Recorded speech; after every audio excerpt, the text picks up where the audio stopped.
നവാസ്, മുണ്ടക്കയിൽ എന്താണ് അവസ്ഥ? ഒരു വിവരവും നമുക്ക് കിട്ടുന്നില്ല. കുടുങ്ങിക്കിടക്കുന്ന ആളുകൾ വിളിക്കുന്നതല്ലാതെ എന്താണ് അവിടുത്തെ അവസ്ഥ പൊതുവേ? അല്ല ഇവിടുത്തെ അവസ്ഥ വളരെ പരിതാപകരമാണ്. നമ്മുടെ ഇപ്പൊ കഴിഞ്ഞ പുത്തുമല അപേക്ഷിച്ചിട്ട് അതിന്റെ ഗ്രാവിറ്റി വളരെ കൂടുതലാണ്. ഇത് നമുക്ക് 1-2 ദിവസങ്ങൾ കൊണ്ടൊക്കെ തീർക്കാൻ പറ്റുന്നുള്ള പ്രതീക്ഷകളൊന്നും ഇല്ല, നിലവിലൊന്നുമില്ല.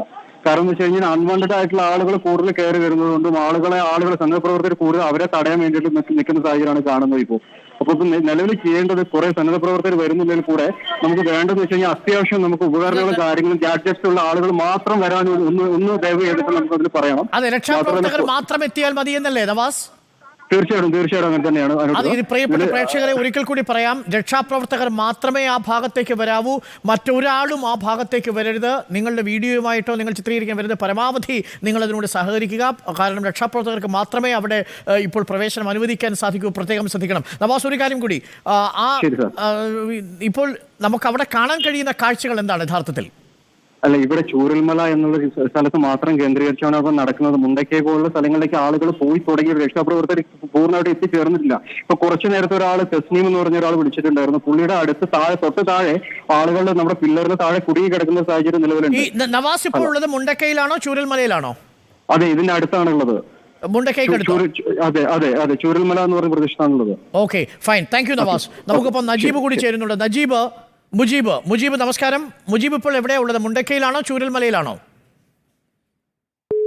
നമസ്കാരം മുജീബിലേക്ക് തിരികെ വരാം. പ്രിയപ്പെട്ട പ്രേക്ഷകരെ, മുജീബ് കേൾക്കാമോ? ഹലോ, പറയാൻ പറ്റുമോ? മുജീബ് ഇപ്പോൾ എവിടെയാ ഉള്ളത്? മുണ്ടക്കയിലാണോ ചൂരൽമലയിലാണോ? മുജീബ് കേൾക്കാൻ കഴിയുന്നുണ്ടോ? പല ടവറുകളും ഇപ്പോൾ വീക്കാണ്, പല മൊബൈൽ കണക്ഷനുകളും വീക്കാണെന്ന് അറിയാൻ സാധിക്കുന്നുണ്ട്. പലയിടത്തും വൈദ്യുതി ഇല്ല, പല ടവറുകളും ഡൗൺ ആയിട്ടുണ്ട്. മുജീബ് കേൾക്കുന്നുണ്ടോ? മുജീബ് എന്ത് കാഴ്ചകളാണ് മുജീബ് കണ്ടത്?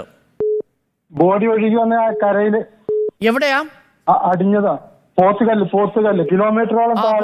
ഓക്കെ, എത്ര കിലോമീറ്റർ ഉണ്ടാവും ഈ ചൂരൽമലയിൽ നിന്ന്? ഇത് പോത്തുകല്ലാണ്, കവളപ്പാറക്കടുത്ത് ചാലാർപുഴയിൽ ഒഴുകി വന്നത്. എത്ര ബോഡികൾ കണ്ടു? ഇവിടെ 3 ബോഡികൾ കണ്ടു. 2 കുട്ടിയും ഒരു സ്ത്രീയുടെ. ഓക്കെ, അവയെല്ലാം അത് ഏകദേശം ഏത് സമയത്തായിരിക്കും കണ്ടിട്ടുള്ളത് മുജീബ്? അത് രാവിലെ 8 മണി 9 മണി.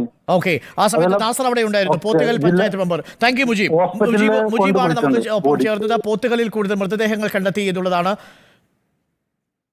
ഇപ്പോൾ പ്രിയപ്പെട്ട പ്രേക്ഷകരെ ഇപ്പോൾ കാണുന്ന ദൃശ്യങ്ങൾ. രക്ഷാപ്രവർത്തനം ചൂരൽമലയിലും ഒപ്പം തന്നെ വെള്ളരിമലയിലുമാണ് കൂടുതലും കേന്ദ്രീകരിക്കുന്നത്. മുണ്ടക്കൈ ഭാഗത്തേക്ക് രക്ഷാസംഘത്തിന് എത്തിച്ചേരുന്നതിന് തടസ്സങ്ങളുണ്ട്. തൊട്ടടുത്ത് എത്തിയിട്ടുണ്ട്. ഏത് നിമിഷം വേണമെങ്കിലും രക്ഷാസംഘത്തിന് NDRFന്റെ സംഘത്തിന് അങ്ങോട്ട് പ്രവേശിക്കാൻ സാധിക്കും. വലിയ ദുർഘടമായി നിൽക്കുന്നത് കുത്തിയൊലിച്ചൊഴുകുന്ന പുഴയാണ്. അത് മറികടന്ന് പോകണം. വലിയ പാറക്കല്ലുകളുണ്ട്, പാറക്കഷണങ്ങളുണ്ട്, അതിനെയും മറികടന്ന് പോകണം. ഇനി ചുരുങ്ങിയ മണിക്കൂറുകൾ മാത്രമാണ് നമ്മളിൽ അവശേഷിച്ചിരിക്കുന്നത്. ഇതൊരു ദിവസം കൊണ്ട് ഈ രക്ഷാപ്രവർത്തനം അവസാനിപ്പിക്കില്ല എന്നാണ് നേരത്തെ വിളിച്ച നവാസ് എന്ന രക്ഷാപ്രവർത്തകൻ പറഞ്ഞത്. കാരണം വളരെ വലിയ ദുഷ്കരമാണ് ഒന്നിവിടെ എത്തിച്ചേരുക തന്നെ.